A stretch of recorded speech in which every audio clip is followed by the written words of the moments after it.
गावकऱ्यांचा आवाज थरथरत बोलतोय. महादेवी आमचं कामाचं जनावर नव्हतं, ती आमची घरची सदस्य होती. आम्ही लहानाचे मोठे तिच्यासमोर झालो. आमच्या मुलांनी तिच्या साक्षीने पाय धरले आणि आज ती डोळ्यामध्ये पाणी देऊन निघून चालली आहे.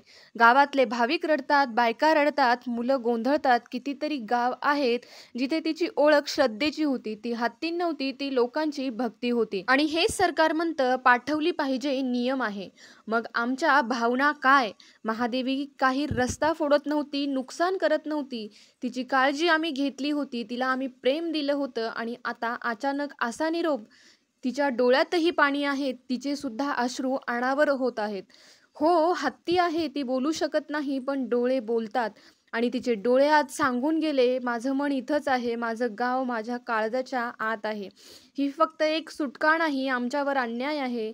आम्हाला हा निर्णय मान्य नाही. आमचं मागणं एकच, महादेवीला परत आणा. तिचं नातं आम्ही तोडू शकत नाही, तुम्ही काय तोडाल?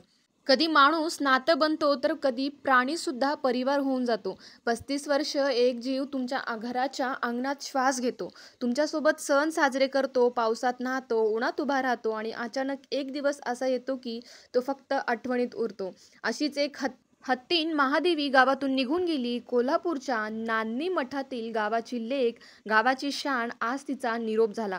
महादेवी म्हणजे एक हत्तीन नव्हती, ती म्हणजे गावाची आठवण होती. महादेवीला गुजरातच्या वंतारामध्ये पाठवायचं ठरवलं. ती वेळ ज्या दिवशी तिला घेऊन जाणारा ट्रक गावात आला, सगळं गाव थांबलं. दुकान बंद, रस्ते ओस, डोळे पाणावलेले.